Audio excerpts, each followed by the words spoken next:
Welcome to Beloved Community Radio. Welcome to this sacred space we are co-creating every third Sunday of the month. 10 o'clock Hawaii time, 12 o'clock Pacific time, 1 Mountain, 2 Central, 3 Eastern. So wherever you may be in the Americas, Turtle Island, the Pacific, we're here for you. And in our first conversation, we were honored last month to be in community with Sister Nasa Troutman of Historic Claiborne Temple and the Big We Foundation, hearing about Anasa's work around love, care, and community. And we are honored, very, very honored to be with Roshi, auntie, poet, practitioner, Puanani Burgess, who is a guide and an inspiration to many of us in this beloved community work. And we're going to talk story. We're going to share some poetry. And before we begin, auntie, I just want to say welcome, aloha. Thank you for being with us. And just express some gratitude. So you and I met through the work of Move to End Violence, which was this powerful community that has come together around this question of what would it take to end violence against women and girls, to end gender-based violence. How would the world have to change for that vision and possibility to come forward? And you came into that community and brought many offerings, but particular offerings around the power of art and poetry and remembering who we are and finding our way forward through difficulty and difficult circumstance. And those practices that you shared with us were brought into what is the Beloved Communities Network and have shaped much of the practice within this community as well. And so the practices and the teachings have been celebrated and passed forward. And for me personally, during that time period, as the country began to grapple with the significant crisis of police violence, particularly focused on Black communities, I found myself in that work really struggling, really at a place in which, in working in support of the work of the movement of Black lives, I was feeling a sense of despair and hopelessness and powerlessness in the face of the violence that we were confronting.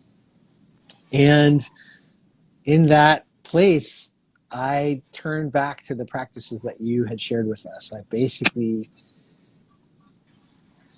came to an understanding that the only thing I could do was write a poem. All I could do that felt like it might make any difference or be of any value was to just try to say something that's true. With courage and without hesitation. And in many ways, like since that time in my own journey and evolution, I've come to say I'm a poet first. I'm a poet, I'm a parent, I'm a practitioner, but I'm a poet first, because my responsibility is to the truth. And I just want to share that story and appreciate you for your practice as a poet and practitioner and parent and auntie, and so many ways that you contribute in community. But your work as a poet really transformed my journey, because I was able to find a way to be in the world that felt true to my purpose. So with that, and in celebration of what you have offered us, Auntie, who are you and why are you here? And everyone who's listening is laughing because that's one of the questions that Auntie gives to us, that we start every conversation with that simple and profound question: who are you and why are you here? You know, I think, like you, I am a poet first, and through that medium, I've been able to find not just one voice, but many. I'd like to say a little bit about what poetry means to me. In Hawaii, normally when we come together in a circle or we come together for ceremony, we begin with prayer or pule. I do not feel comfortable with doing prayer in public. But when I begin a circle with a poem, for me, poetry is a prayer. And with that, I can bring other people into the circle, a poem that really resonates. And you've used that word often. Resonates is energy that resonates for all. So I think a lot of my work now is helping people reconnect to their own story and connecting to it through various prompts. So first I will always ask, how did you get your name? What does your name mean to you? How do you carry your name? Is there something you choose about one of your names that you don't feel in the other ones? So tell the story of your name. I think the second story is to tell the story of your community, especially when you're working with young people. If they have nothing to say about a community that they come to or are close to, you have to be concerned. Because if they are not connected to, attached to, part of another group of beings, then you have to worry that they might be isolated or alone. So these prompts are not just to reattach you to your own story, but they also are diagnostics for those of us who facilitate ceremony and people coming together. I think we also have to think that when we come together in a circle, that we come not just to talk story or to just share stories, because that seems a little casual. But when we come together in circle, we come for ceremony. And when you come for ceremony, you can bring the sacred in.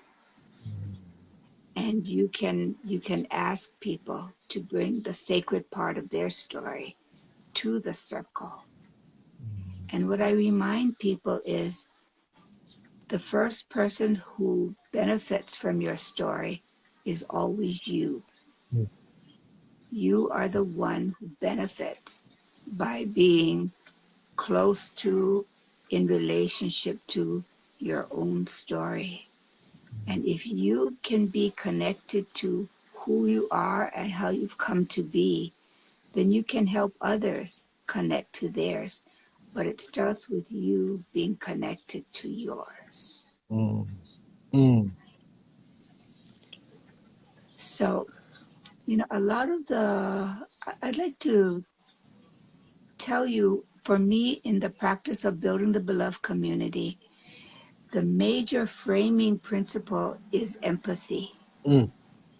And the core principle or behavior in empathy is curiosity. And the major vibration in curiosity is this,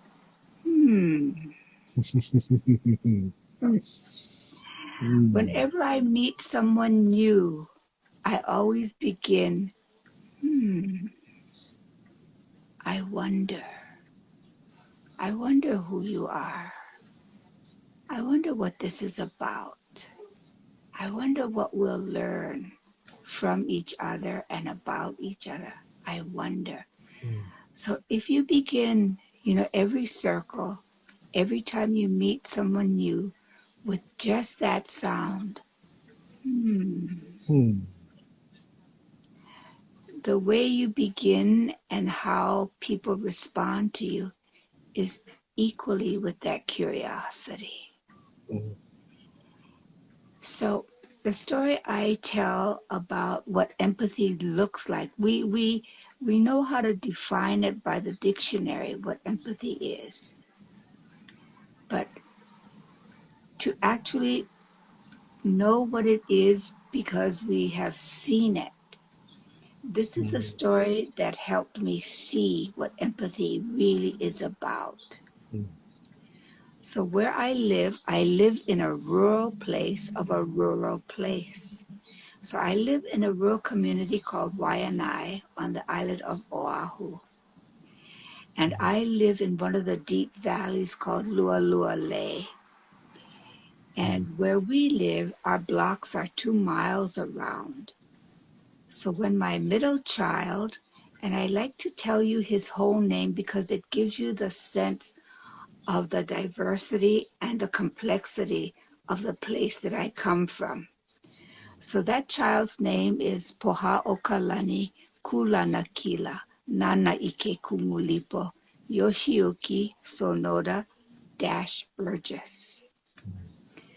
So Poha is my middle child, and we lived in the same area as my mother and father-in-law. And so when Poha was a little baby, his Chinese grandmother, his popo, would put him in one of those strollers, and she would walk him around our block, which was 2 miles around, and she'd go to the other side of the valley to show Poha the horses and cows that lived in the pasture around the corner from where we lived. Mm. So the first day she tried that, she took him on the stroller, walked around the block, stopped at the pasture, showed him the horses and cows, waited for him to have a response. He did nothing. He just sat there. So Popo went home. Next day she decided to try it again. Went around the corner, stopped at the pasture, showed him the horses and cows, did nothing. Mm. So Popo did this, 2 times more. She's a very stubborn woman, so she wanted to give him another try because she knew that babies like big animals. Mm. So the 4th time that she went around the corner and stopped at the pasture and showed him the horses and cows, and he did nothing, she went, I wonder what that kid is looking at. So she got down on her hands and knees and went to look at what Poha was looking at from where he was seated way down there. So when she went on her hands and knees to look at what Poha was looking at, she understood that all Poha saw was tall grass. Mm. Poha never saw one horse, not one cow. Mm. So when she understood what Poha was looking at, she bent down and picked him up and put him up over her head so that he could see what she was seeing. And then he began to laugh. And that's what empathy is Mm. being able to see what the other person is seeing. And when you can see that, then perhaps you can come together in the middle. You can build the center in which both people have a place in this community. So that story about empathy has been a major practice of mine, especially when I'm doing mediation, is how do I help people see and respect how other people see things and know that they come to that perspective honorably. Mm. out of good reasons, out of good practice, and because of how they grew up and where they lived, it makes sense that they understand things that way. Mm. And how do we, if we are people of goodwill, how do we both see each other and honor it and figure out the centerpiece where we can meet and collaborate? So empathy and curiosity is really the core of that kind of mediation. And it's not about winning or losing. It cannot be about winning or losing. Mm. It has to be about how do we come to the middle. Mm. So poetry has been a way of building empathy, using a poem and having people interpret and do what the poem is asking us. I'll give you an example. Mm-hmm. There's a poem called The Way It Is by William Stafford. In that poem, Stafford tells us to look for that thread, that core, that line, that as long as we hold on to that thread, we will never be lost. And so I would ask people to read that poem and to find the thread, that value, that principle, that if they hold on to that, they will never be lost. They will always find their center. And then when we gather in circle, I will ask people to bring that thread and bring something that represents that core value for them, and then share that. So because I do most of my work, and I think many of us do it on either Zoom or some video platform like this, I'm always trying to figure out how to make the experience physical. So one of those ways is you always have to try to figure out how you can help people turn an idea, a metaphor, into something physical. Mm. So when I ask you to bring your thread, I want you to bring a thread or a rope or a cord. And when you are holding that cord in your hand and you are talking about that value or principle or perspective, that as long as you hold on to it, you won't be lost, you are holding something real to you. Mm. And when you hold it and you show the other people on the call what you are holding on to, it's real for them. And so your story becomes real for them. But first it comes through that poem that builds, that builds a reality and builds a prayer between us. And like all prayers, they have different meanings to different people.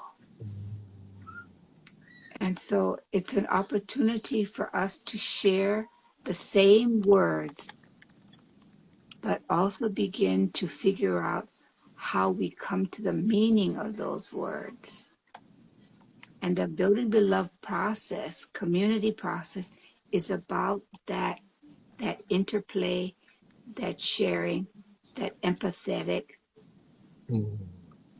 resonance that we begin to build with each other. Mm. So, the role of poetry, Taj, is just, and the ones that come from yourself is also so important. It allows you to say things that you cannot say when you're just writing an essay. Mm-hmm. Yeah.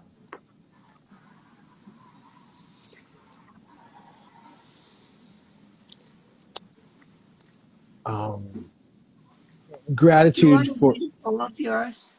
huh? Can you read a poem of yours? I'm what I would love to offer back to you is one of the poems that the Beloved Community Network created using the process that you taught us. But I don't think you've heard it read before. And this particular poem was crafted in the hills of Santa Cruz in 2016. And 2016 was a particularly intense time in our evolution. And the folks who were gathered there came together who'd been grappling with this question, this question related to kings, offering that what's necessary is that we move towards a radical revolution in values, that the transformation that must unfold is fundamentally a spiritual transformation. It's a transformation at the level of our deepest values, and that's where the teaching of beloved community came from. And so this community had been, sort of grappling with this question of what will it take to transition from a world organized around the values of violence and domination and extraction and dehumanization and militarism and greed, right? What King called the triplets, to this world of resilience, regeneration, interdependence, love, care, and community. Like what would the world look like if those were the values at the heart, if love was at the center of everything that we did? And the community had been grappling with these questions over the years, and one of the ways that the question was explored was around this question of who are we? Who am I? Who are you? And who are we? And so the simple prompt was, we are the people who. We are the people who. And each member of the circle wrote their own poem. We are the people who. And then we got together in small groups of 2 or 3. And then those 2 or 3 groups of 2 or 3 got together in groups of 6. And then the groups of 6 merged into a circle of the whole. And so this collective poem was born out of the practice that you offered. So if with your permission, I will share this collective poem if you'd like to receive it. So, we are the people who. We are the people who live and love, joyfully risking our own significance to journey into the unknown for a new world with childlike innocence, wellness of all relations, mutuality, and reciprocity. We are the people who walk and wonder the pathways of today, asking our hearts every moment who we need to be so that all can be connected in community across space and time. With love and light, we are the people who honor interdependence and joyously commit to wholeness. We are a community who find our roles and our contributions through our connection to Source, and with the knowledge that we have already won. We have already won, and we are able to look far and navigate towards the horizon where we thrive through joy and connection. We are the people who are the bowls of light, known and are known, and live in the power of love with laughter. We are the people who are emerging, the ones who imagine our past and our future, where reality transcends possibilities. We are the people who remember. We are the people who bow only to the sacred and only to the power of love. We are the people who.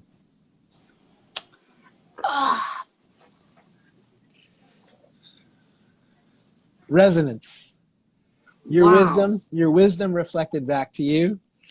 Out of a seed, an oak grove. Out of an acorn, an oak grove. So you've planted so many seeds in so many of us, and we've nurtured those seeds, and those seeds have flourished and grown. And this has been a week in which we've been celebrating the contributions of bell hooks. And as I was preparing to talk with you today, one of my intentions was just to, I was wishing and hoping in this week and knowing in this week for Belle to hear and receive all of the love that has been pouring out for her. And I want that for you. I want that for you and for your family and for your community of teachers, that we take the time to appreciate you and love you for the contributions that you've made and the gifts that you have given and continue to give, because you are still in it. You're still doing this work, every day in so many circles. So I just wanted to have this be a circle and a ceremony of appreciation for you, because there's so much love, so much love. That is quite remarkable. Can we just go through and share with people what that process is like? Please do. Yes, yes. No, you do it. Oh, that process. Yeah. Yeah.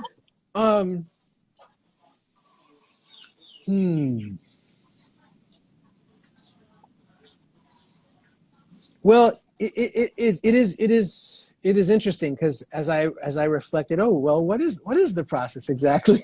And the process for many of us in this work starts with just reconnecting to our breath. And in so many cultures and in so many languages, the word for breath is the same word as spirit.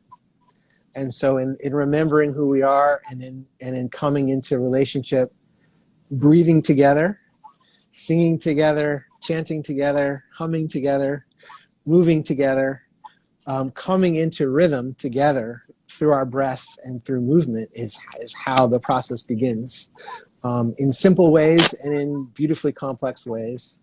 So that's always central. The breath is the beginning. The breath is the heartbeat of what we do. And then in doing that work, we create more spaciousness, more energetic spaciousness, where we can connect to source, where we can connect to ancestors, where we can connect to dreams, where we can give ourselves permission to dream again. And then from there, some crayons, some markers, some pens, and some space, a walk in the woods, connecting in the natural places where we usually get together to do these things, to invite in our, as they say now, our more than human relatives to participate in the co-creation with us, and to bring their wisdom to it. The hummingbird and the acorn and the honu and all of them. So that, I think to me that's my experience of the process. It just it has many iterations, but always just starting with the breath and just doing whatever we need to do to give ourselves a little more permission to dream. So yeah. You know what you reminded me of is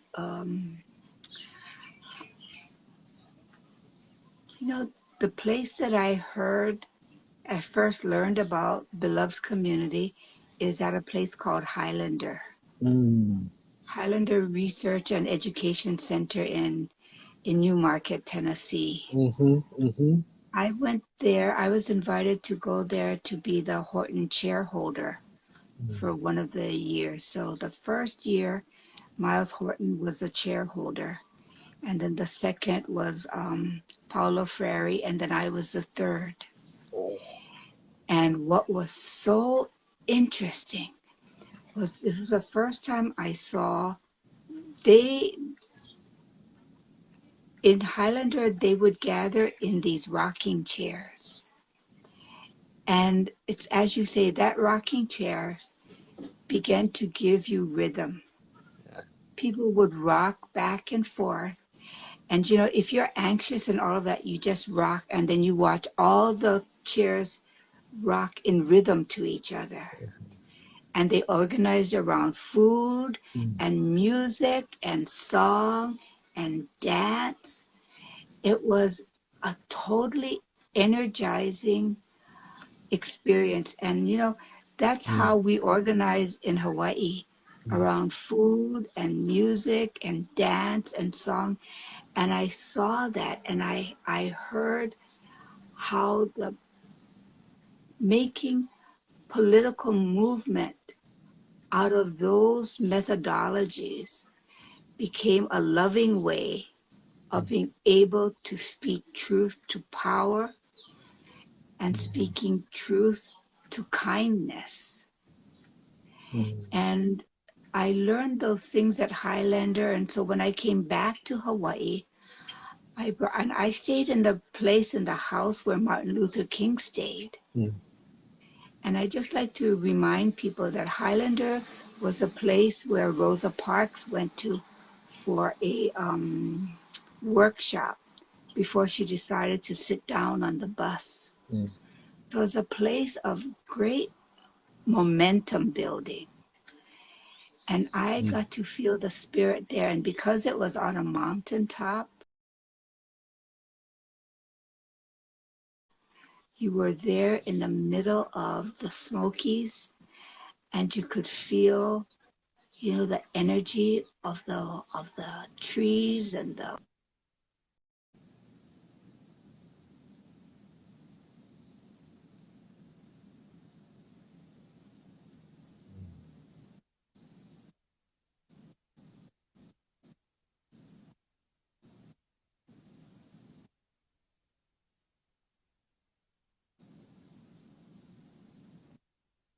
movement.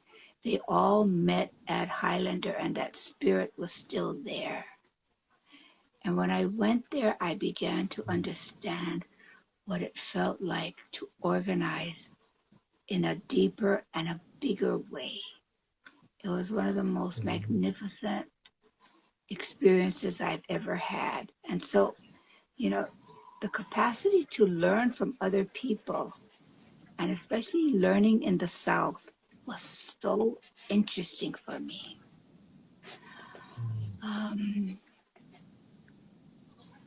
So that whole, the rhythm of things and the poems that you read, another way of doing it is I often will bring a poem to the circle and I'll ask people, let's read this poem together. And what I want to remind people is when you read a poem, don't read it silently or quietly, just with your eyes. Read it in your body. You have to speak the poem for it to come alive.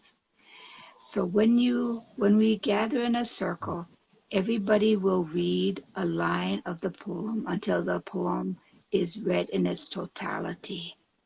And then I'll ask people to choose a line out of the poem that really speaks to them or for them. And using that line,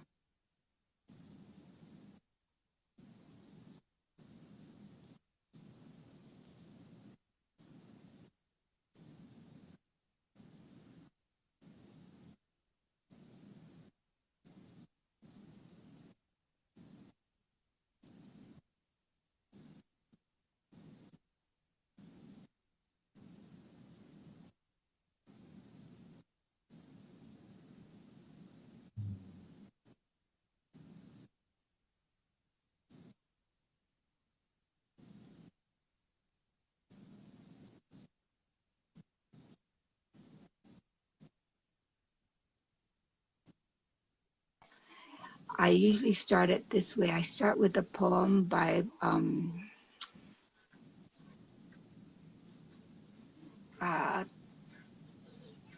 Thomas Berry of How to Be a Poet.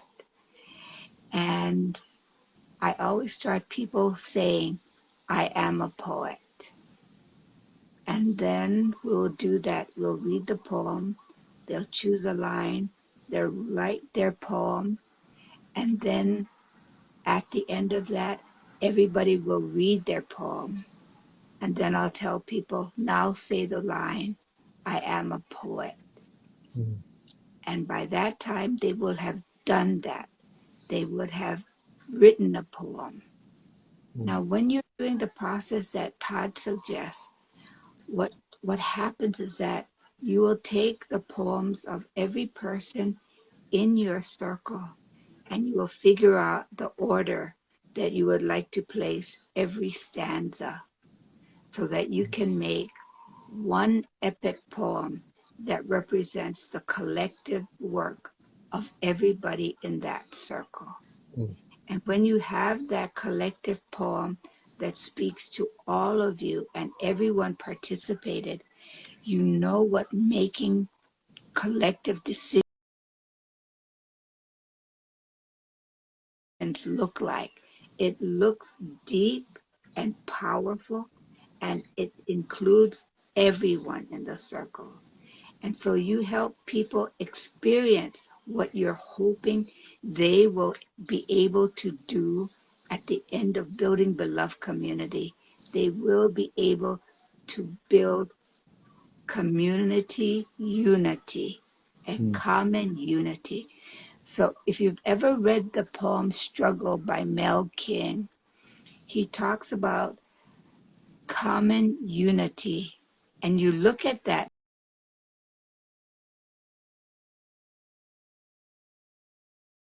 that's community, common unity. That is what you're building. It's the most remarkable poem.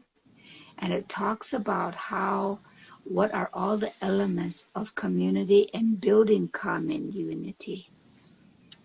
And the thing that's great about poems is that you can get the message like that fast. You know, you're not waiting around for the bus for 10 hours. You know, it's right there. It's You coming. get You get to on it, the yeah. bus right then. It's one of the most powerful ways to help people see beyond themselves. And if you ask people to bring a poem that really speaks about how they see things, and they can share that poem, and people will bring their poems together, and you can share and put together an anthology of all the poems that move this group individually and then collectively. And you put it in a booklet so that everybody can refer to a moment in time when they became one. And yet they maintained their individualism. And so, you know, that weaving process is really important so that people can see that in weaving, you can become another whole. But if it's not beautiful, if it doesn't work, you can unweave it and all the strands remain whole. And another weaver can weave it again. It's not destroyed. So, you know, the capacity of helping people understand what it feels like to build something in common that has a physical presence like that poem is one of the most powerful things you can do if you are working on building community unity. If you have conflicts that are going on around development, economic development, political will, all of those things, you have to help people see where the commonness lies in all of them and help them see it for themselves, not you telling it to them. So, can I tell you a story about common unity and what it looks like to come to the middle? Of course. Oh, is this the stories about Koalave? Yeah.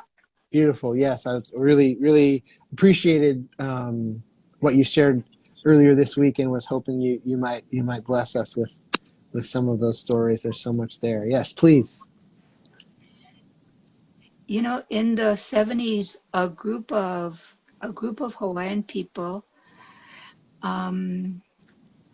said no more to the bombing of one of our islands. It's called Kaho'olawe. And it was not just bombed by the U.S. military, but the U.S. was also inviting Canada, Japan, and Australia to use our island as a bombing and military target. And so these Hawaiian people went on a canoe and interfered with the bombing. And because they interfered, the bombing had to stop for that moment. And there started the movement to stop the bombing of our sacred island, Kaho'olawe. Kaho'olawe's sacredness came because it was the island where our people would go when they were planning to navigate back to our homeland called Kahiki.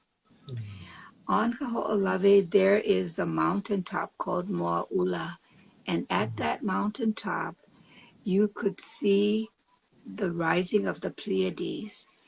And because Kaho'olawe did not have any human beings on the island and was undeveloped, the darkness, the richness of that darkness was just so profound. And when the stars came up, the rising of the Pleiades came up, you could see things you could not see in any other place in Hawaii. You could see it from there. So there was a heiau, a temple, a navigational heiau, where the navigators would go to plot their way back to our homeland. So during that time, I was still in law school, and in my second year of law school, I interned at the Legal Aid Society of Hawaii. And the lawyer that I was attached to, her name was Cynthia Thielen, and she was the attorney for the Protect Kaho'olawe Ohana. And so my job with her was to do research and to help the Ohana write position papers. Eventually, I became part of the team that went to negotiate for various things that could happen on the island. And one of the first things that the Ohana wanted to negotiate for was the building of our traditional structure on Kaho'olawe. What the Ohana wanted to do was to build this traditional meeting house where we could have a place to gather, to talk, to think, to pray together whenever we return to the island. It would also serve as a reminder to the Navy that we have returned and reclaimed our spot on this island. So it would remind them that we are back. So we were building it with traditional materials, and we were building it in a traditional way. And many of the people who still knew how to do this kind of hana, this kind of work, came from off island and came to help build the halau. As we were building, some of the Navy enlisted guys would come up to the halau and they would ask if they could help. And in typical Hawaiian way, we didn't say yes and we didn't say no. But those men understood that they weren't being invited to help us. So they went back. When we left the island that month, and when we came back the next month to Kaho'olawe, what we saw was a big pile of pohaku, of stones. And it was the kind of stones that we were collecting from the island that we were using to build the foundation of the halau. When we were off island for that month, those Navy guys went around the island and they went to find and pick up those stones. And then they brought them and laid them in a pile next to the halau site. And they just left it there. They didn't come up. They didn't come up to ask for gratitude or recognition. They just let it sit. When we saw those pile of stones, we understood what they were telling us. They were telling us, we respect what you're doing. We respect who you are.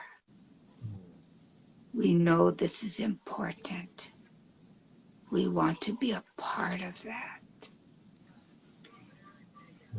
We asked them if they wanted to come and help us lay stone. So they came and they picked up rock, and the rocks are big. Came and picked up the rock, and we showed them how to lay the stone with prayer and intention.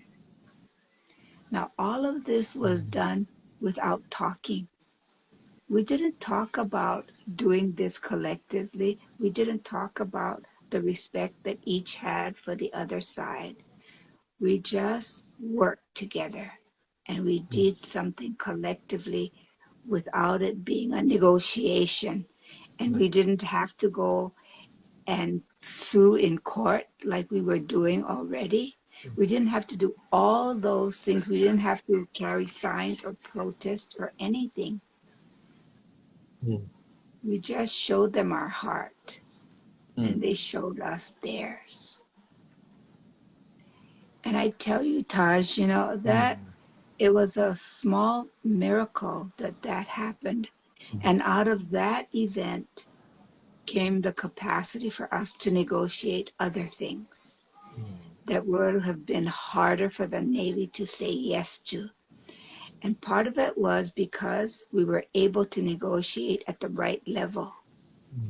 Up until that point, we could only negotiate at the level of the captain. And the captain who ran all the activities on the island is who we negotiated with. But after that event happened about the stones, we were able now to talk directly to the admiral. And when you can negotiate at the level of the admiral, you can negotiate for things that are harder to give. The captain would not be able to give us authority to do that. And one of the first things that we negotiated for was building our children, bringing our children onto the island. And so my daughter that you saw today, she was one of the first children at 8 years old to come back to the island. And, you know, the Navy was always afraid of liability issues, letting civilians come onto the island, and especially a group of civilians who are not famous for following other people's rules. You know, they were really afraid that we would just do whatever we wanted to, and we wouldn't take care of the liability issues and do things safely. When we understood what they were looking at, we made sure to assure them that safety was going to be our concern also. It always has been. But we would really pay attention to it. And because we began to see things in the way that they saw, and that there was reason for it, we also began to shift our own behavior. So the ability for us to negotiate at the higher level with the admiral allowed us to do things quicker and deeper without resorting to court. And so, you know, the lesson that I learned about that, and I have a friend, and you may know him, Joe Weston, who also facilitates. He has a phrase that I love to use to describe what happened there. It's a process of fierce civility. Both sides, both the Ohana, the Hawaiian people, and the Navy, we still held on to our closely held beliefs about each other. We still believe the Navy should not be using that as a military target.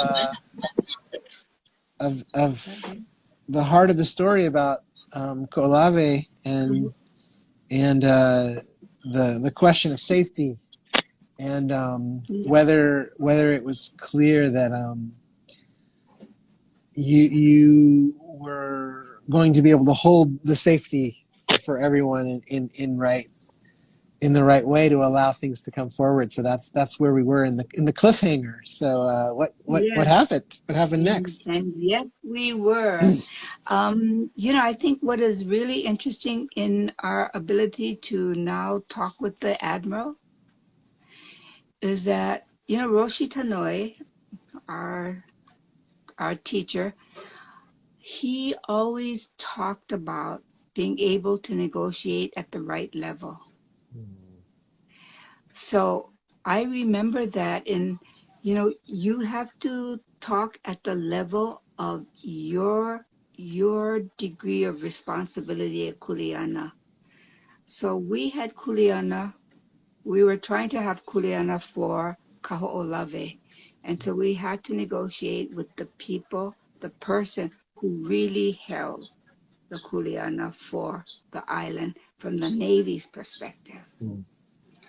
And when we were able to show our goodwill and the core of our beliefs, the Navy recognized that also and began to talk with us at the highest level possible.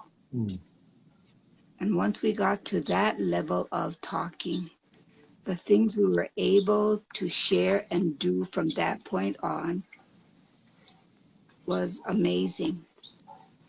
So we were able to bring our children, and we knew that, we're not going to be alive forever.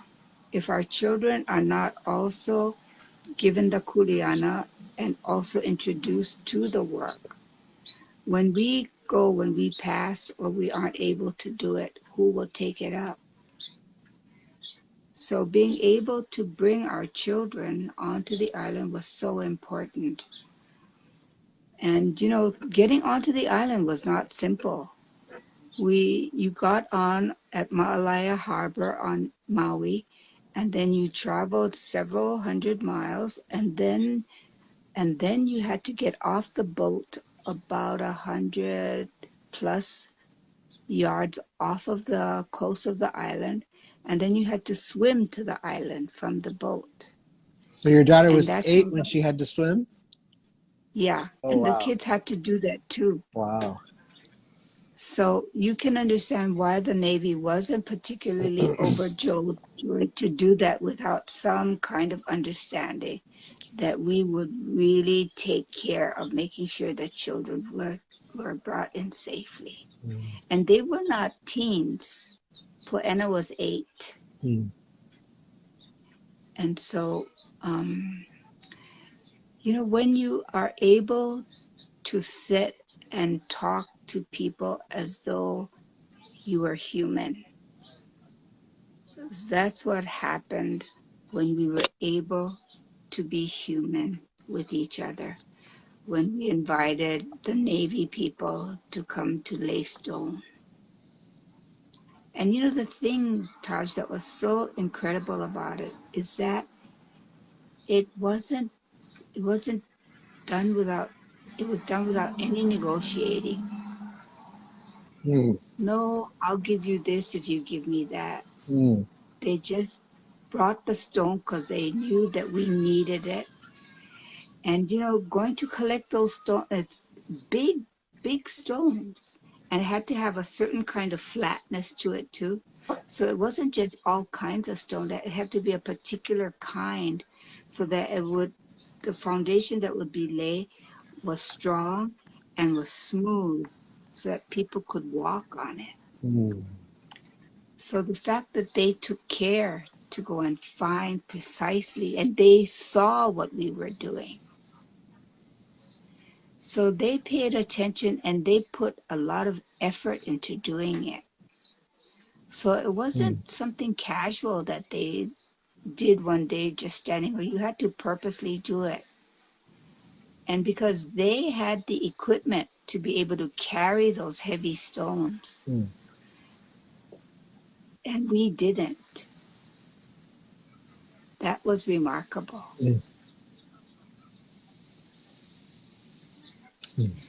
So, how we help people be able to come to the middle, and I think is that process of fierce civility. You can still be fiercely in opposition to each other, but you can be fiercely civil as well. You can hold your values, but it doesn't mean that you cannot see when something is being offered to you. And you have to be willing to see that Mm, and not just be stubborn about it. mm, So mm, that, that has always been a really important, especially when I've done mediation, mm, is to help people see when people are offering you something in goodwill. mm, It may not be precisely what you want, but is it a step closer? mm.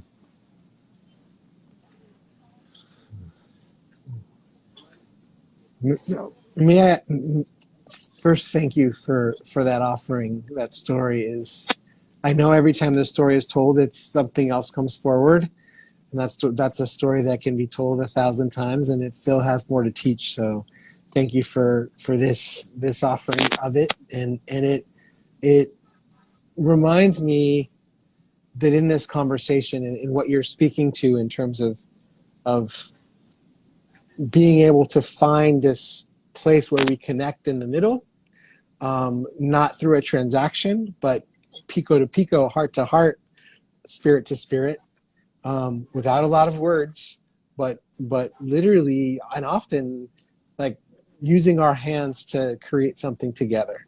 And in creating something together, we find each other in a way that sometimes the words don't allow us to find each other. And this is that work that's kind of like razor's edge work, because to escape from the binary in which there's us and them and above and below and all of this stuff, it's so easy to if you're off a little bit this way or a little bit this way, you've completely missed. Like this is work that's done on the razor's edge.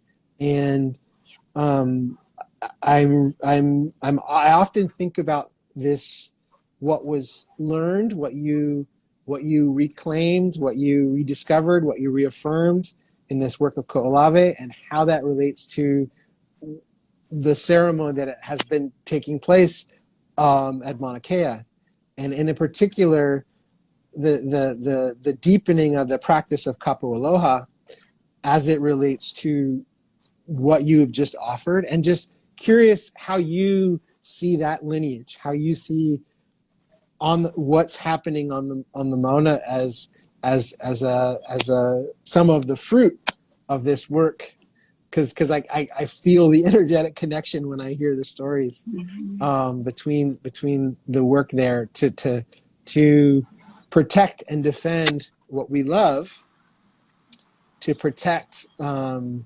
land and the people from harm, and to do so in a way in which no one becomes the enemy, but to fiercely defend that which needs to be defended, and to that to me is the that's the razor's edge. So just curious if you have any reflections on the connections between these stories and these struggles.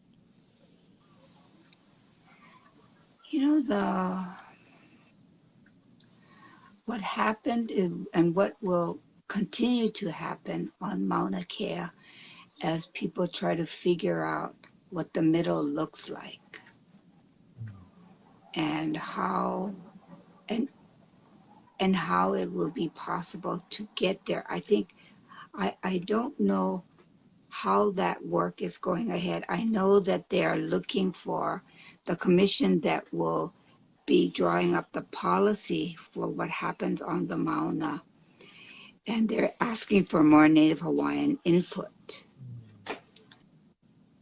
Certain how that is going. I purposely have not been part of that struggle. In the beginning, when the Mayor Harry Kim was the mayor, and it was at the height of the conflict, he asked if I would come and help do the mediation. And I told him, I don't think I can. And I told him for two reasons. One,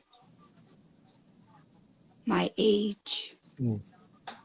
I was 73 at the time. And when I was doing Kaho'olawe, I was 30. And when I did the mediation between ourselves and the people who were developing the at Kapolei, I was 34.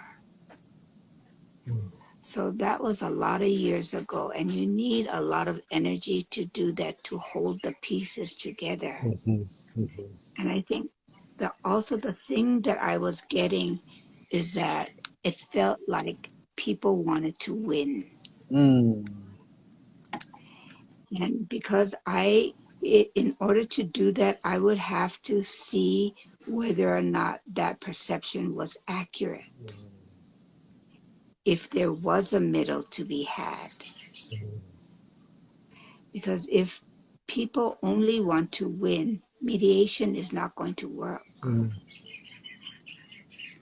So in order to just do the diagnostics, it would take a lot of work and energy that I didn't think I had at that moment to do. And so I told him I cannot do it. And that I congratulate myself for the wisdom of saying no to something, that my heart wanted to do. But really the rest of me was saying, Pua, come on. Well, I must say that, and this is also the gift, is when you have transmitted and passed along your teachings, just as you described in Kolave, in terms of bringing the children there and having your young daughter swim to that place to be a part of that reclaiming, that you don't have to be there for your medicine to continue to be felt and experienced. And I think just I can, even with all the questions that you ask, I feel in the spirit of those who are there, much of the lessons that come from the story that you've shared. And and I appreciate you knowing when it's time to step back and make room for others to step forward for your own sake and for the sake of the whole. That sometimes we don't know when it's time to step back and to make room. So just there's deep generosity in that. And I think your reflection raises for me a question, which, it's like the dumb question.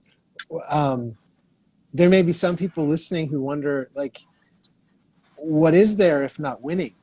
If winning is not the aspiration, what might the aspiration be? And how do you articulate that for yourself? And how do you help people find that in the process? If not winning, then what? And why not winning? Oh, that's such a good question.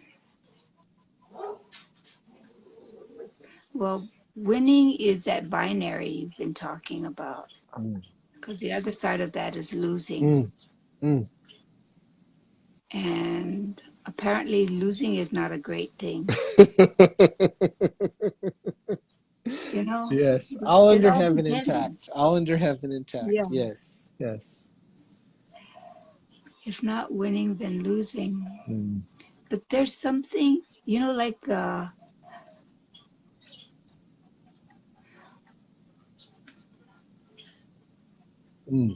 can I explain this? I'm just going to tell you another story which tells you what I'm always trying to figure out how to do.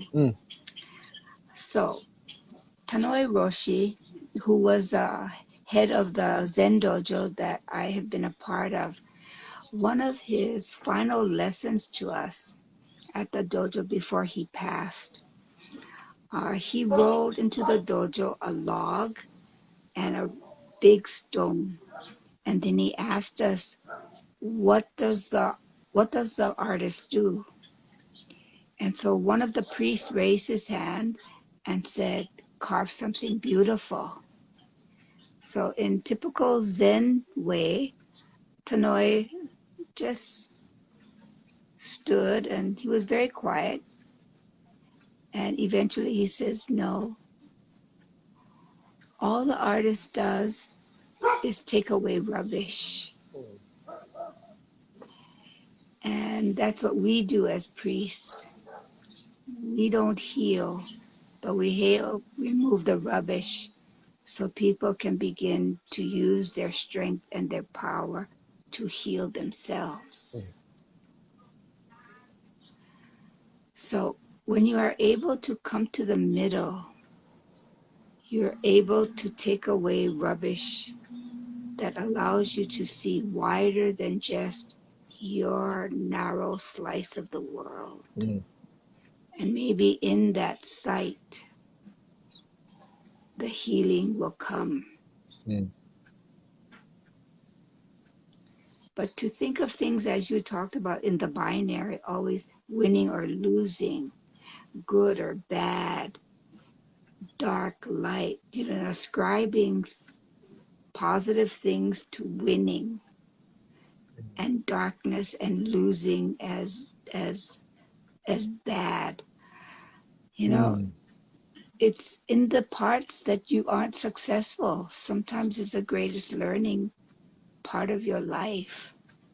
You cannot be without the totality of it. So I think about that, how the processes that I have learned to do and been blessed to do, how it becomes a way of taking away rubbish. And oftentimes it's me taking away my own rubbish. And that helps other people begin to take away theirs. I don't know about winning and losing. I cannot think of anything that I have won or lost recently. I guess I don't live my life that way, that's why. I wonder what that feels like.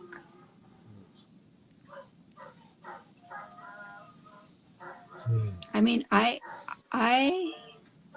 know what uncertainty feels like.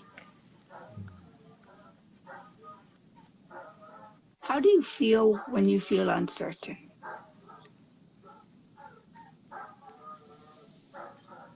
I feel usually tension in my chest, and I find it difficult to focus my my visual attention, and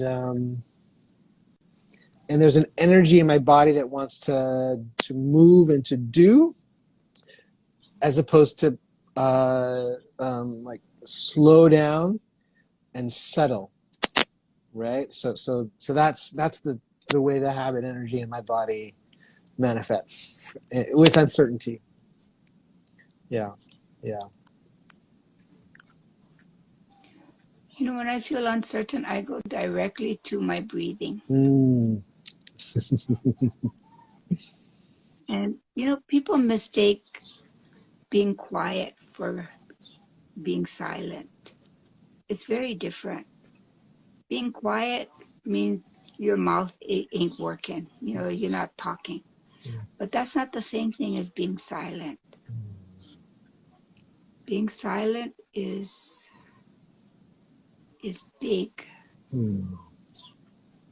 And when I was doing mediation, I would come into the circle, and when things were getting really heated, I would just go to deep breathing and to silence.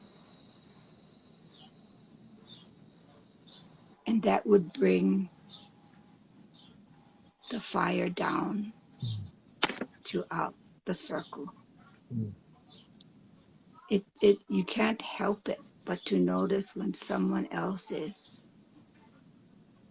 lowering the fire. And you just stay very silent and still. And when I go that place, it just comes right back. I know where I am again. And that is something that I really appreciate. And I know it's really weird, but when you're in the middle of mediation and people are looking at each other and squawking and they're trying to get their viewpoint said, and all that, if you just and you ask them, okay, take a breath, and you teach them before it happens. I remind them, you asked me to come to help you do this. So if I ask you to do something, will you do what I ask you to do? They say yes. Okay. So if things are getting tight and huffy and tight and the energy is getting crazy, I'm going to ask us to breathe and to go silent. I want you to try that. So we'll try it before the time comes for doing it, so that they have a sense of what it feels like. And then when things get to that place and I call them to silence, they know how to get there. They're not struggling to figure that out in that moment. They've already been there. And then you just watch people as you call them back out. Their whole demeanor shifts. So, the healing of silence and following your breath is so important.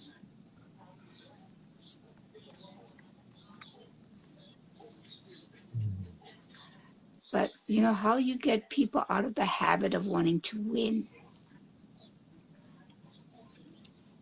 It starts with first acknowledging that there are other ways.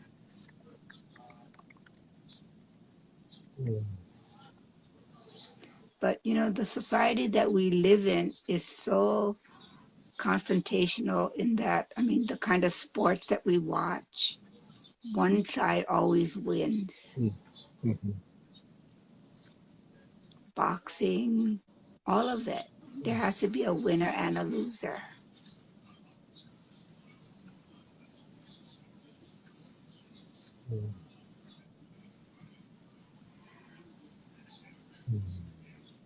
I'm not sure how, I think especially for children, it's really important that they understand that it's not about winning.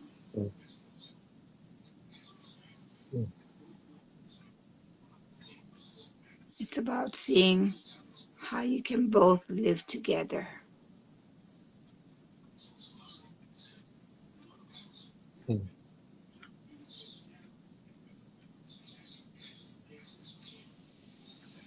But that's an excellent question. I think if we live with the question, one day the answer will come to us. Yes. Yes. Oh. If I had the bell, I would ring the bell at this point in the Tay Show, because you've taken us to the place where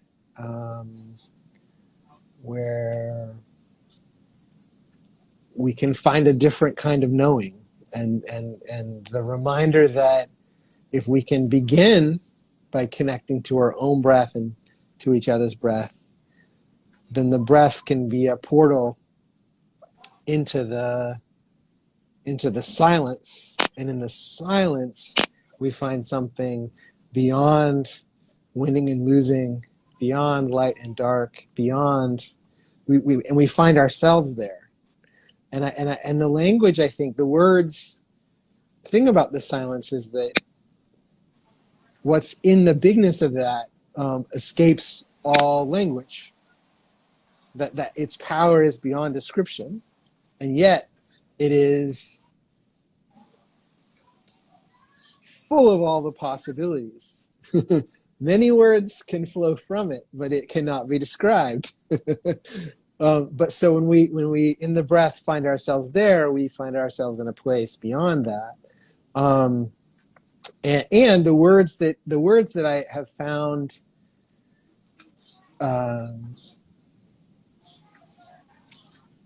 help to build common unity is this notion of mutuality, of flourishing, of thriving, of relatedness. I think the notion that we are all related to each other in ways that we may not, in so many ways that we don't realize. What I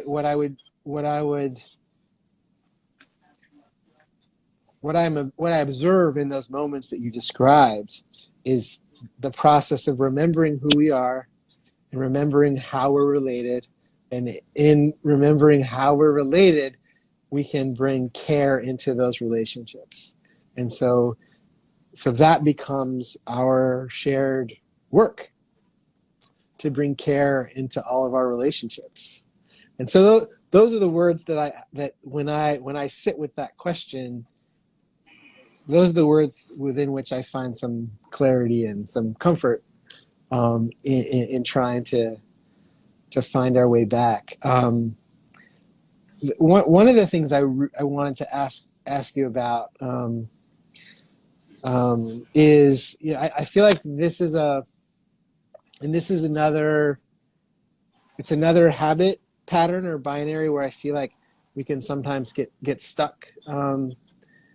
But just wanted to see if you had any stories to offer on it. So there's a way in which we often define ourselves and define our communities by our wounds, by the ways in which we've been wounded, and in relationship to those who have inflicted the deepest wounds. And we can sometimes organize ourselves in relationship to the wounds and in relationship to those who've played a role in inflicting the wound. As opposed to, and I'm going to create a binary so we can get beyond it, right? So sometimes we say, okay, binary, spectrum, wheel, web, but sometimes it's helpful to name the binary as we try to find our way out of it. But the other side is, well, what would it mean to define ourselves by our dreams, by our hopes, by our aspirations, by the beauty that we've brought into the world, by the ways in which what we've created and constructed. And I just observe in myself and in the communities I'm a part of, I've sort of been holding this question of like, who would we be? Because we're clearly all of that and more. We are clearly all of that and more.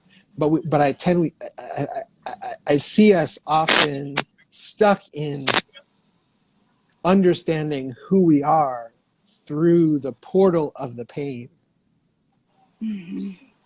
And I just wanted to see if you had any stories or any offerings in that, in terms of just how we might come to understand ourselves in a different way, through a different door, through a different practice, through a different story. I do. This is called the Dalai Lama principle. So in 2008, I was blind. I had diabetes, and the diabetes, affected my eyesight. And so for that entire year, I couldn't see. So it was a really challenging year of not being able to see. And the major thing I had to learn was to ask for help. Something that I did not like doing. But I had no choice during that year. I could not navigate by myself, so I needed other people's help. So that was the first thing. I was invited to go to the opening of the Dalai Lama Center in Toronto, British Columbia. And I asked my friend from this community, Ho'ibodi Canberra, to come with me because I couldn't navigate on my own. So when we got there, during our sessions, we were able to get to ask the Dalai Lama a question. And he and I were seated next to each other, and I don't know how that happened, but there was a native woman who was in this small group, and she started to tell him the story of her people. And it's a familiar story for Native people. So she told the story of being broken away from their language, their cultural ways, their gods, their perspective, and how much suffering there was in in her tribe. And when she was telling that story, you could see her body bend, and she was weeping. And so the Dalai Lama sat and listened very intently to her story. And then she paused, and he turned to her and said, "But I'm sure you saved the life of at least one child." And when he told her that, you could see her grab that prompt and take it in. And then she started to tell the story of this boy, and then his family. And then she remembered another child and told the story of that child and her family. And then when she was telling those stories, you watch her body, her come erect, her head stand up, and her tears dry.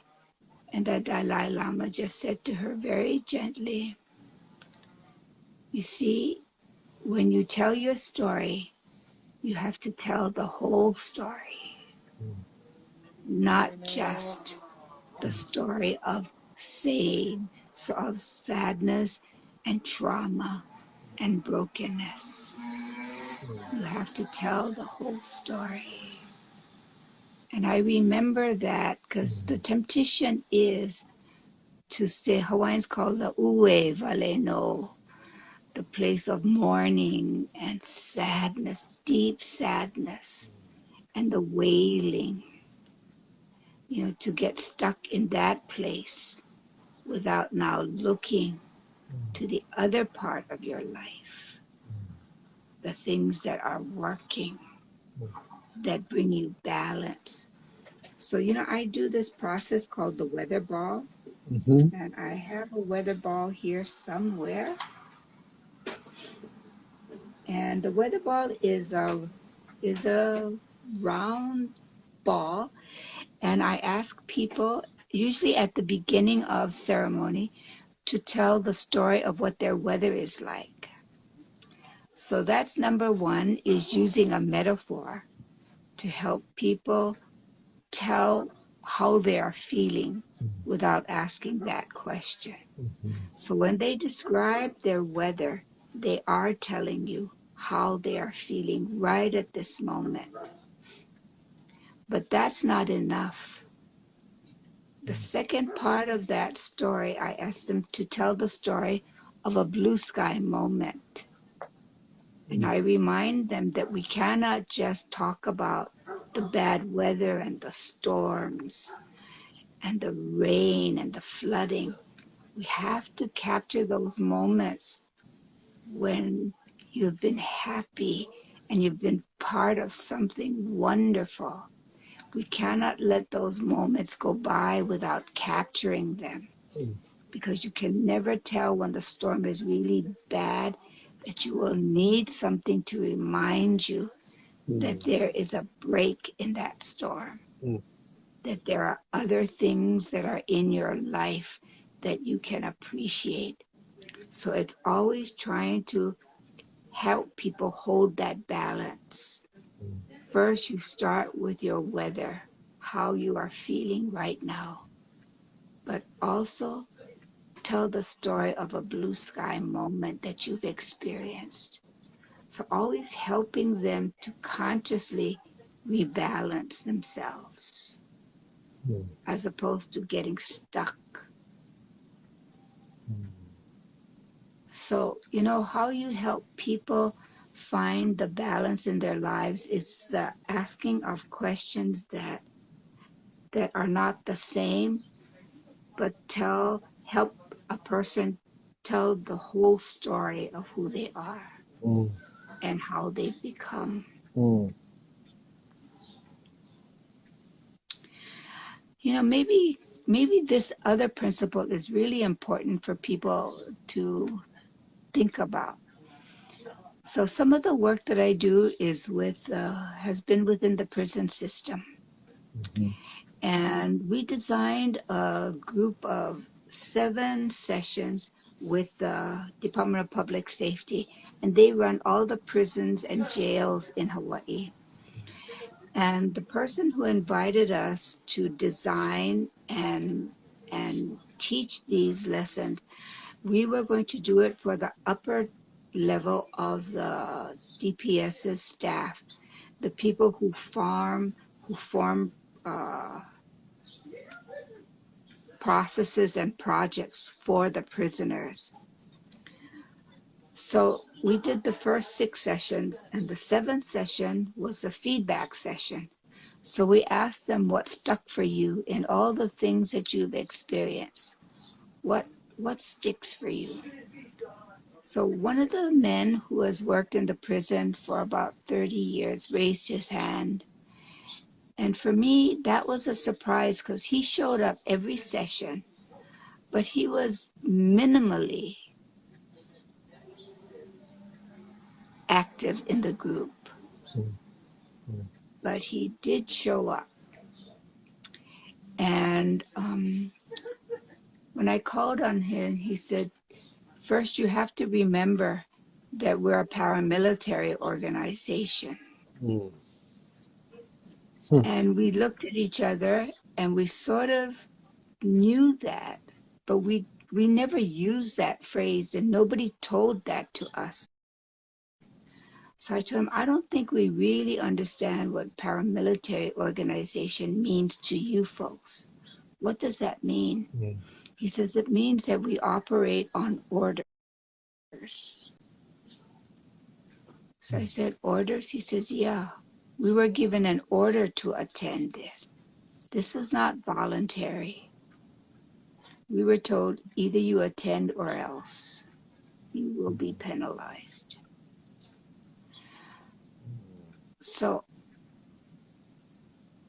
I asked him, what did your order say exactly? He said, it said, you will show up on these days at these times and you will be creative. So all of us sat there and looked at him and we kind of laughed. And so I asked him, you were given an order to be creative? He said, yeah. I said, I have never been given an order like that. How did you follow that order? He said, on the day before we're supposed to show up, I tell myself, you have to be willing to hear something you never heard before. And you have to be willing to try something you never tried before. And then on the day of the workshop, before I push the door open to come inside, I tell myself, you have to be willing to hear something you never heard before, and you have to be willing to try something you never tried before. And then I push the door open and I come inside. And so I thought to myself, if every place show up to do just those 2 things, to be willing to hear something you've never heard before, and be willing to try something you never tried before, what could be accomplished? So much. So if every time you go to a meeting, you show up with the idea that you're going to be creative in just those two things, just imagine what you can collectively create. Mm. And what you can collectively create. Mm. And he said, especially if you can hear something from somebody you never thought you could hear it from. Mm. That you could learn something from somebody you didn't think you could learn something from. Just imagine, and that's a core of empathy Mm. and curiosity, is being able to learn something from even people you didn't think you could learn from. If you can find that one chunk, the things you can accomplish. So, that as a way of building empathy and collective spirit is so important. Mm. Mm. So I'm really thankful to him for that, and I would never have expected it to come from him. And that's what made it even more powerful. That it came from this guy who probably didn't think that he had a creative bone in his body, Mm. Mm. But here he was teaching us all. Unbelievable. Yes. What this story resonates so powerfully with the conversation that Anasa and I had last month in the first installment of this, because Anasa is also someone whose gift is to help each of us reconnect to our inherent capacity to create, to be creative, to be artists, to be poets, to be curious, and to have wonder, and in that curiosity and wonder, to connect to the silence out of which all the possibilities can flow. And so just the echoes, the resonance from this invitation, the story, from what Anasa shared in our last conversation, is just really moving. And I want to see if you might be willing to share one other story, because I want to understand ways that we can support you, support your family, support your community, support the deepening of this practice that you've offered us. And so I want to give you a chance to let us know how we can give back a little bit of the goodness that we've received and continue to receive. And the story I'm curious about is, many of us and many of the people in our community have read and heard about the story of the gift, and it's been written about, and you've shared it in other ways. And when we were talking the other day, you were telling me about the next chapter of the story. This young man who you met when he was just a child, and who didn't know what his gift was, and meeting him in the grocery store and running the other way, and it's beautifully told. And I shared a link in the chat to that first part of the story. But that young man is now himself a father, and himself a leader in the community, and bringing his gift forward. And I would just wanted to see if you might be willing to share a little bit about the next chapter of that story and where it's going.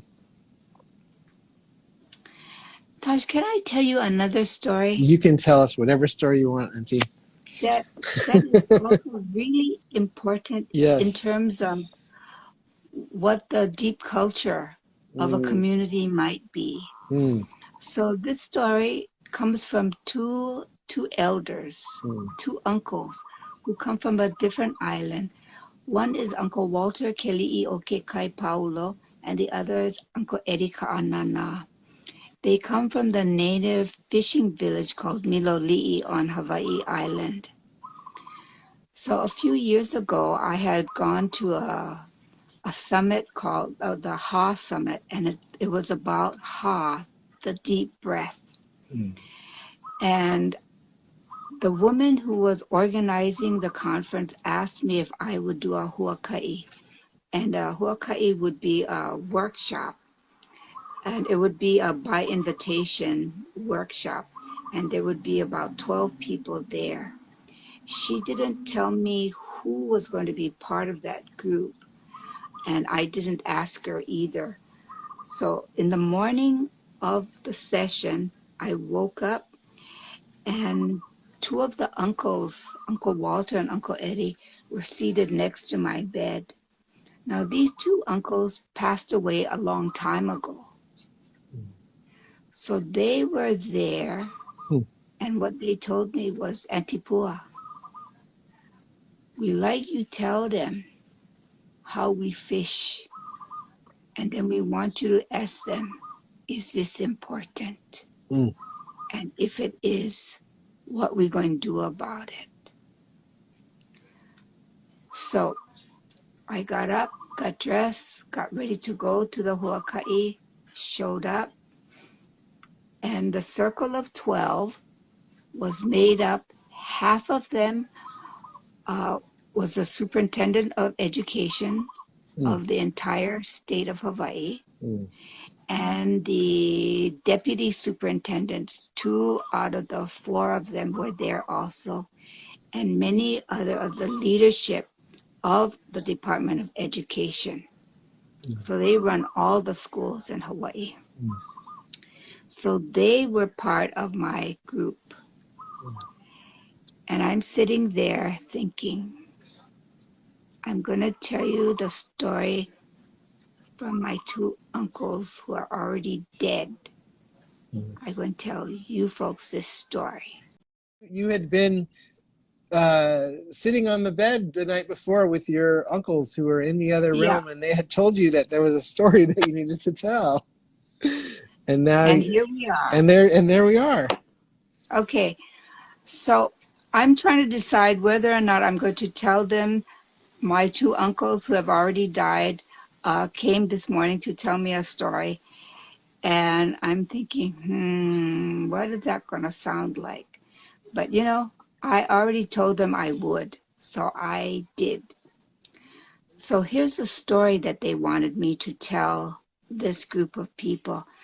Now, I can't know how Uncle Walter and Uncle Eddie knew that the superintendent of education was going to be in this circle. Just the very people I needed to talk to. The way the uncles fish in Miloli'i, every family is given the kuleana, the responsibility for a ko'a. A ko'a is a place under the water that is a place where the fish come to congregate. They have their babies, they live in harmony with each other. So it's like their house.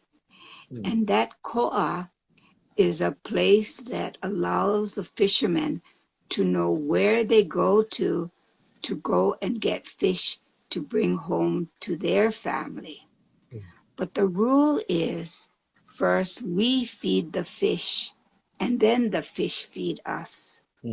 So weeks before they go to catch fish to bring home to put on their own table, the Miloli'i fishermen will go out to the ko'a and they will feed the fish. When times are good, they'll feed the fish pumpkin or breadfruit or taro, which is the very best food they had. When times were hard, they would feed them bread. They would put it in this little wrap. It's called the palu bag. And they would go out on their canoe and go to the site of the ko'a.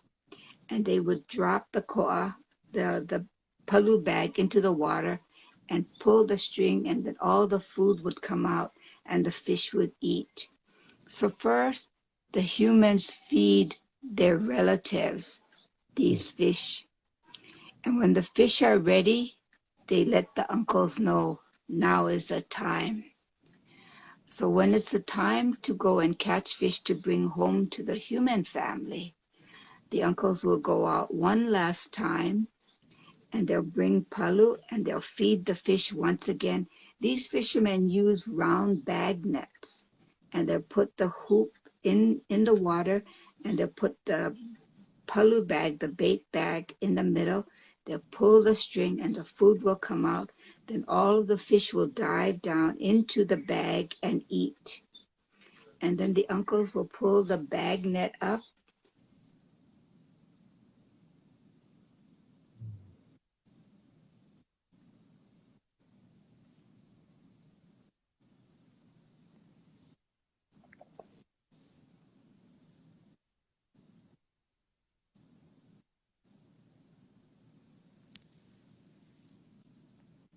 Fish live, so that there will always be fish in that family's koa. So in that way, the human beings feed their relatives, their kin, and then the fish will feed their relatives. So when I told them the story, but Uncle Walter and Uncle Eddie wanted me to ask you whether or not this kind of knowledge is important. If it is important, then what are we going to do about it? Because the time that they need to teach this way of fishing is the same time of the day that the children have to be in school, locked in those rooms. How will they pass on this ike, this knowledge, this intelligence to the young people if they have to be in these schools? So they wanted me to ask you, is this knowledge important?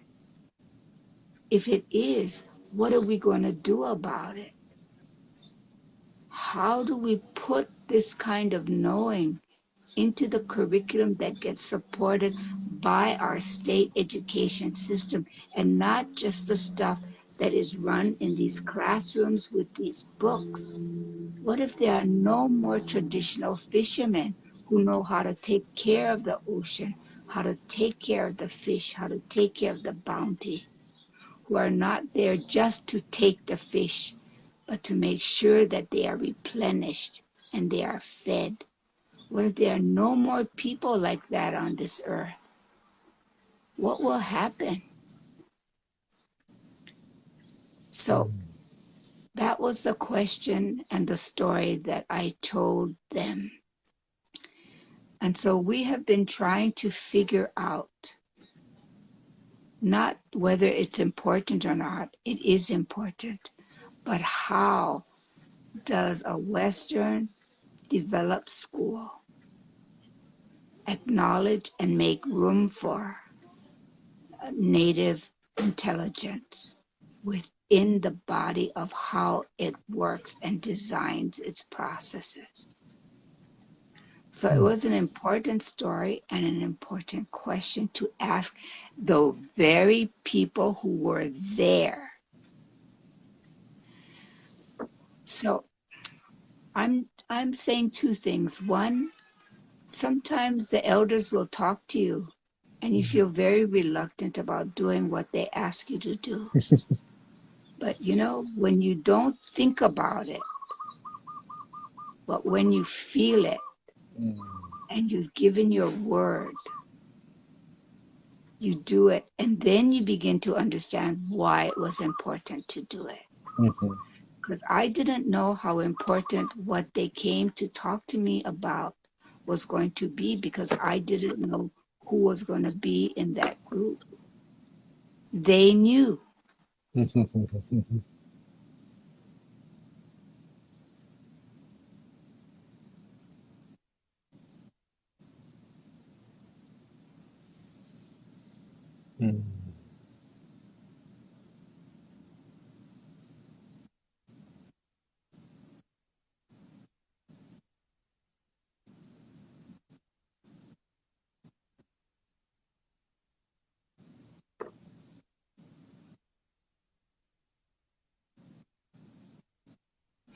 Because there aren't many of them. So those two uncles have passed already. and we're not creating uncles. You know, when we don't have a section of the world, of our communities, that are creating the uncles and the aunties who know these things and can pass them along. Mm. So I feel challenged by that, being one of the aunties that got given this Ike, for me to now pass it on. Now I pass it on to you. And, you know, I don't know who you are, but if you are on this call, I know something about what you think is important. Community, but beloved community is important. And how you build that beloved community out of many, many different strands and perspectives, not just the one that you are familiar with. How do we do that? So, you know, I appreciate Taj for inviting me into his space and giving me space, and for all of you who showed up to give Uncle Walter and Uncle Eddie a space also.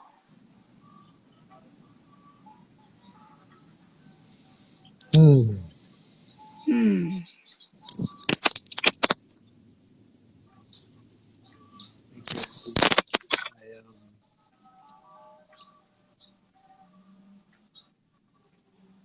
So, There's so you much. know, Yes, yes. if all of us think about somebody that has given you a kuleana to carry, and tell that story to someone, so that knowledge, that story, that process continues to live. And it can be about baking bread. You know, I mean, I know people who bake bread as ceremony. And it's a way that they give their heart. Nothing, or there's so many things that we do as ceremony that we're not sharing that way. And I think we need to think about what are those bodies of knowledge that we can share in that ceremonial way, and give ourselves the permission and grace to do it.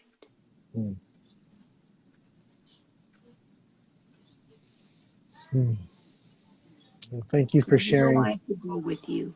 Yes, yes.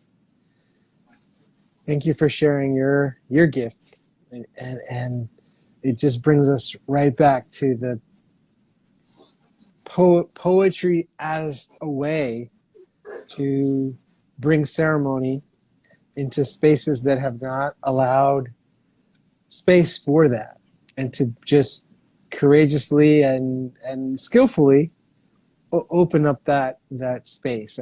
I'm just, this last story resonates very much with me.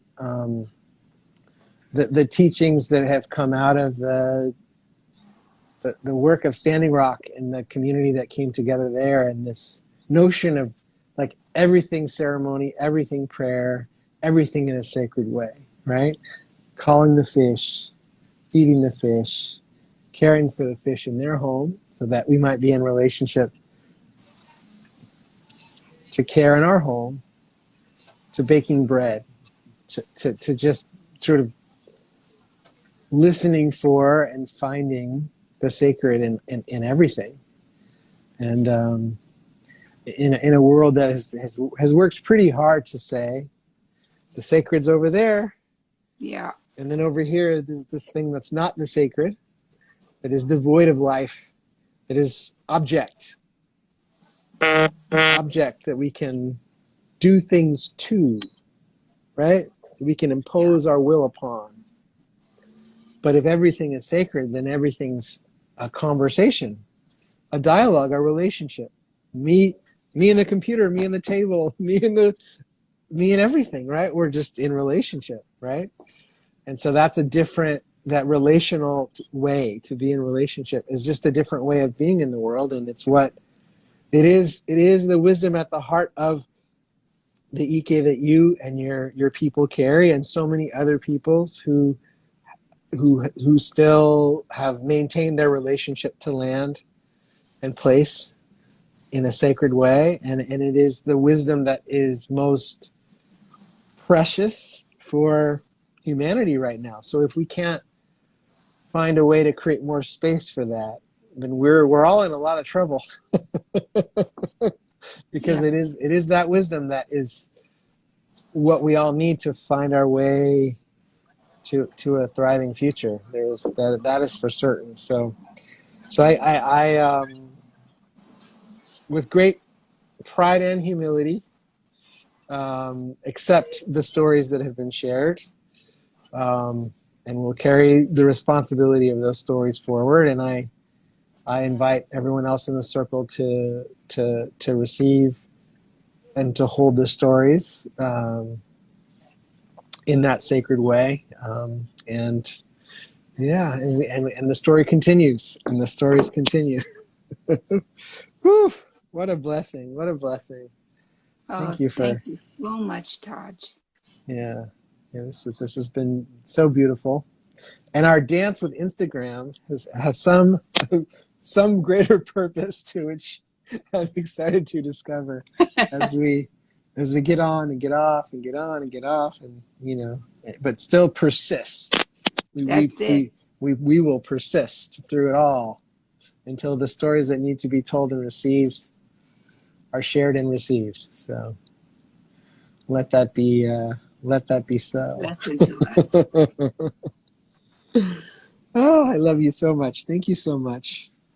And thank you to your daughter and your family for allowing you to spend some time with all of us.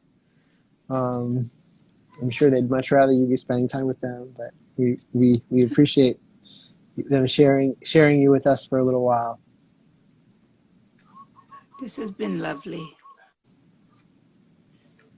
And let's do it again whenever you want. Just let us know, and we'll find a time to. Let's do one with poetry.